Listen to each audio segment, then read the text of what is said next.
You. You are now in an alternate universe.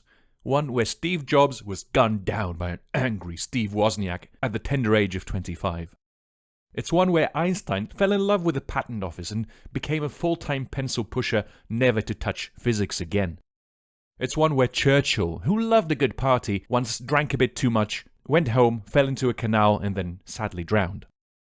Now tell me, is this a universe where smartphones don't exist? Or where physics is still all about Newton's billiard balls bouncing around, and the UK is now the German Third Reich?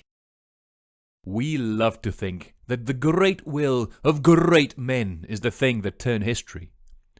But is this actually true? We worship great people. Elon Musk, Steve Jobs, Martin Luther King, Mahatma Gandhi, Winston Churchill, Newton, Einstein, Stalin, Mandela, Mao. History classes and documentaries and TED Talks. They all follow the same pattern. One man with a singular vision who in the end saves the day. Now these are not just innocent feel-good stories. They're actively bad for us. They blind us to what really matters, group efforts, contributions of those who came before you. Who designed the Notre Dame, for example? Who knows? And who cares? It was built by thousands of people over several centuries. Another reason this is bad for us is because it excuses horrendous behavior. Bullying, toxic culture, criminal fraud, don't you worry about that. That's all visionary leadership. Think of Apple under Jobs. It was famous for fear-based management, and it's still mythologized. The third reason why these stories are bad is because they justify power hoarding. I am the best, and only I can fix it. This is a line beloved by CEOs of all stripes. It's also a line that's beloved by strongmen and cult leaders who expect no less than perfect obedience and for whom questioning is betrayal. So if great men's stories are really so bad, why are they still around? One of the reasons is that the powerful are simply really good at tooting their own horn. Every king and CEO and influencer and cult leader, they're all masters of the "I'm not lucky, I'm chosen" routine. Because if people believe you're special, then you get to keep the crown. You don't have to explain structural inequality, nepotism, inherited wealth. You just point to your genius and say, "Don't hate the player," and then take off on your taxpayer-subsidized rocket. Great men stories keep the rest of us in line. You don't have a billion-dollar startup? Pfft, must be because you're not a visionary, obviously. So just shut up and buy my autobiography, please. Before we get on our knees and start worshipping, though, we should probably check how much truth there is to these great men stories. Now, some people are clearly better at some things. Not everybody can be Miss Universe, and not everybody can come up with classical physics. If you pitted 1,000 random people versus Isaac Newton and told them to go for classical physics, they probably couldn't do it. But having rare skills does not mean that you are irreplaceable. Because if you picked 1,000,000 random people and asked them to do the same thing, I guarantee you that somebody would be able to fill Newton's boots. You don't believe me? Let's look at examples. Let's have a look at science first. You think Newton was one of a kind? Really? Think again. Gottfried Leibniz invented calculus at about the same time as Newton, and arguably did a better job. Look at those d's and fractions. Beautiful. Compare that to Newton's pencil neck dot notation. Embarrassing. And who do you think of when you hear the word evolution? Is it Charles Darwin? Wrong, you dum-dum! You should be thinking of Alfred Russel Wallace, of course, who discovered the theory of evolution at the same time as Newton. Science is full of doubles like this. But let's look at business.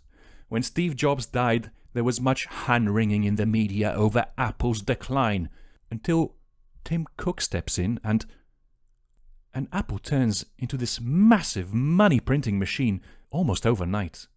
What the hell is going on here? Let's look at politics. When MLK was assassinated, the civil rights movement just kept going and finally achieved lasting change without him. And if you think that I'm just peddling anecdotes, let me quote the great debater of 4-year-olds, Ben Shapiro. Facts don't care about your feelings. So let's look at the facts. Time and time again, study after study shows that CEOs simply don't matter when it comes to company performance. In politics, the influence of the leader is a bit bigger, 20 to 30% at best, but plot twist! This applies to dictatorships only. In democracies, presidents and prime ministers seem to have no effect on the performance of their countries. So if you want to be a great man, perhaps you want to go into sports. There the effect of good leadership is greater. It maybe explains 20 to 30% of the team's performance. But again, there's a plot twist, because athletes themselves report that it's the team members that matter most. It's all about supporting each other and informal coaching and organizing social events. It's not about the coach's charisma. In fact, it's not about any personality trait at all, it seems. The predictor of leadership ability, intelligence, explains only 4% of any given leader's leadership ability. So greatness is not about ability like vision or intelligence. Let's have a look at another example. Marilyn vos Savant, the world's smartest person according to Guinness World Records. Her IQ was so high it was literally off the charts, 228 by some measures. This is the kind of figure where IQ tests actually stop working properly. Now Marilyn was, by all accounts, hard-working and successful. She became a renowned writer, lecturer and investor, and she even became famous for a maths puzzle. But was she great? Not in the same way like Newton, I don't think. And greatness is not about behavior either. I mean, good behavior helps, being fair and considerate and decisive and so on, but what is good behavior really depends on the context. Say that you're a budding C-suite executive and you're about to shut down a company department. Now, your peers might see this as a decisive leadership move, but your underlings might see this as top-down dictatorship. Or let's say that you are a boss pushing your underlings to go for mandatory after-work boozing. Now, in Japan, that's totally fine, but in Europe or the US, this would never fly. So what then? You think you can recognize greatness in your gut? Dead wrong. You are rationalizing. I'll explain why. Let's have a look at Abraham Lincoln, the greatest of all time US president, who gunned down Confederate soldiers while riding his bald eagle, liberating slaves left and right. When he first came to power, which he barely did, having won 39.8% of the vote, he was seen as a bit of a redneck, and he was obviously divisive, having liberated slaves and all. He only really ascended to the US pantheon after being assassinated. So, skill, ability, hard work do play a role. But this is not enough. You've got to be in the right place at the right time. Newton and Leibniz couldn't have invented calculus back in 20,000 BC. They'd be running around dressed in a loincloth, chucking rocks at mammoths like everybody else. Finally, if you want to be great, good marketing and a dash of narcissism really go a long way. Let's have a look at our favorite main character, Elon Musk, who didn't actually found Tesla, who didn't actually design those Falcon rockets, and who didn't actually save those billions via Doge. He did, however, post many memes and sue people to let him call himself the founder of Tesla, building a pretty good Tony Stark narrative around his life. So what does that make him? A great man or a great marketer? So rich megalomaniacs banging their own drum all the time are one reason why we constantly have to listen to these tall tales. But there are deeper reasons for this. It's our own fault. We're lazy. We like stories like Steve Jobs takes a bath, has a eureka moment, runs out on the street buck naked, then goes into his secret lab and emerges after 3 months holding a shiny new iPhone. It's an easy story. But what's the reality? Steve Jobs hated the iPhone idea. He almost killed it in 2004. It was other Apple employees that pushed for it, and it was thousands of engineers, designers, marketers, people in manufacturing that made it happen. But all of this complexity is so exhausting. So we flatten it. One name, one face, one simple explanation. we also crave the feeling of control. We know somewhere deep inside that cancer and getting laid off and your house burning down is always a risk, but we really try our best to ignore the chaos that peers at us from around the corner. The story of the great man is a kind of control fantasy. Someone's in charge. Someone will save us. These stories are a bit like Big Macs. Comfort food, cheap, comforting, a bit addictive. But these stories are also how tyrants happen.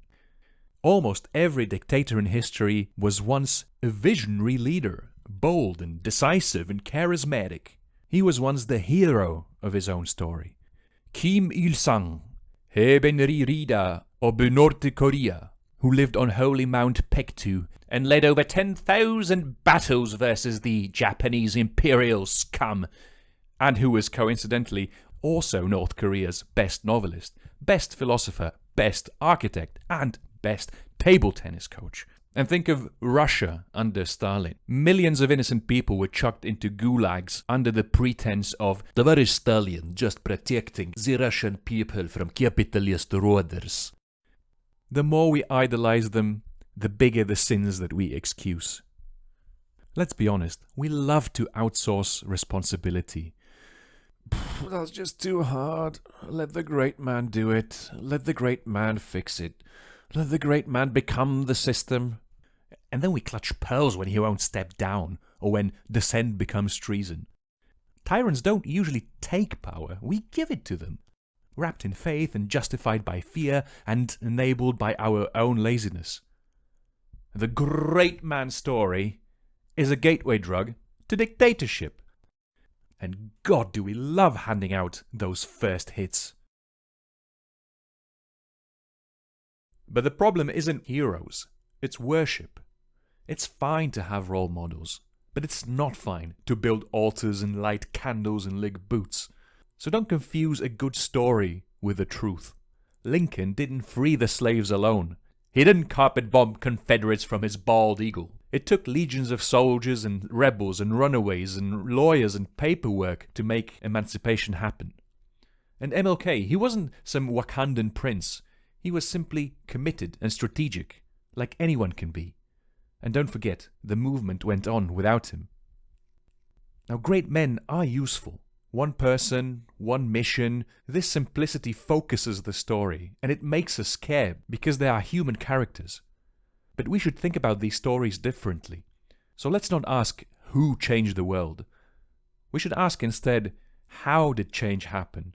And who was involved? Who made it possible? Because ultimately, the best hero stories aren't really about superheroes. They're about people screwing up, trying again, screwing up again, picking themselves up, and finally getting somewhere. Think of Frodo from Lord of the Rings, for God's sake. The guy was 5 feet tall, allergic to confrontation, and spent half the film crying. Yet he still carried the evil jewelry into a volcano because nobody else would. Nobody else stepped up. So you want great people? Heroes? Be one. Just do the unglamorous thing that makes something better. Like Niels Bohlin, the Swedish guy who invented the seatbelt and then gave the patent away, saving millions of lives. No spotlight, no statues, no fanfare. Just a tool that works. And that's what real hero stories look like. It's not about the chosen ones, but about people who show up and fix something and don't make a fuss about it.